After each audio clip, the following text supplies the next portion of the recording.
আজ আবার চলে এসেছি একটি মাছের রেসিপি নিয়ে। একদম সহজেই করে ফেলবো, পেঁয়াজ রসুন ছাড়াই হবে আজকে মাছের রেসিপিটা। প্রথমেই আমি কাতলা মাছটা নিয়ে ধুয়ে নুন হলুদ মাখিয়ে নিয়েছি। তারপর কড়াইয়ে তেল দিয়ে তেলটা ভালো করে গরম হয়ে গেলে মাছগুলো আস্তে আস্তে ছেড়ে দেব ভাজার জন্য। ভাজা হোক, এদিকে দেখে নিই রান্না করতে কি কি লাগবে। আদা, শুকনো লঙ্কা, ধনে গুঁড়ো, জিরে, টমেটো, গোলমরিচ গুঁড়ো, আনারস যেটা আমি টুকরো করে কেটে নিয়েছি কিছুটা, কাজু বাদাম ও টক দই। মাছগুলো দেখুন সব আমি ভেজে নিয়েছি। ওই তেলের মধ্যেই একটু জিরে তেজপাতা ফোড়ন দিয়ে আদা, জিরে, লঙ্কা, টমেটো বাটা, ধনে গুঁড়ো দিয়ে দেব।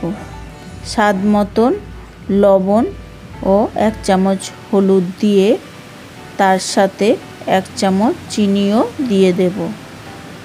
এবার 1-2 মিনিট কষিয়ে নেব। কষানো হয়ে গেছে, তেল ছাড়তে লেগেছে দেখুন মশলাতে। এবার টক দই, কাজু বাদাম বাটা দিয়ে আরও বেশ কিছুক্ষণ কষিয়ে নেব।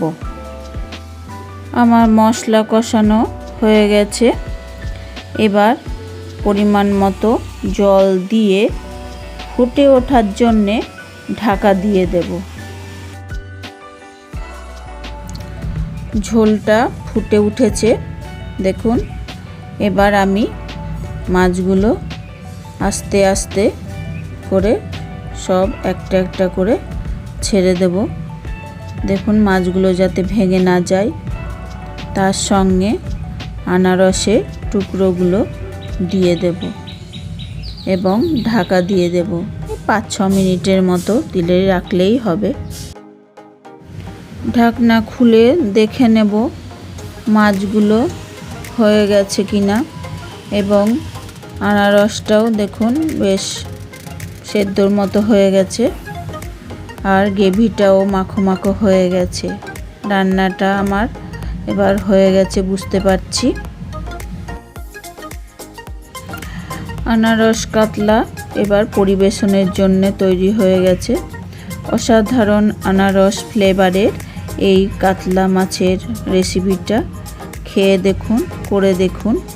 গরম ভাত বা যে কোনো কিছুর সাথেই আপনারা খেতে পারেন, রুটি, পরোটা, কিন্তু খেতে খুব সুন্দর। ফ্লেভারটা বেশ আনারসের মতন আসছে।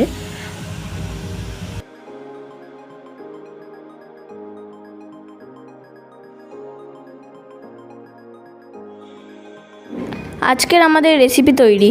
আমাদের আজকের এই রেসিপিটা যদি আপনাদের ভালো লেগে থাকে তাহলে লাইক করুন, এবং আমাদের আরও নতুন নতুন ভিডিওজের নোটিফিকেশন পাওয়ার জন্য চ্যানেলটাকে সাবস্ক্রাইব করে পাশে থাকা বেল আইকনটিকে টিপে দিন। Thanks for watching.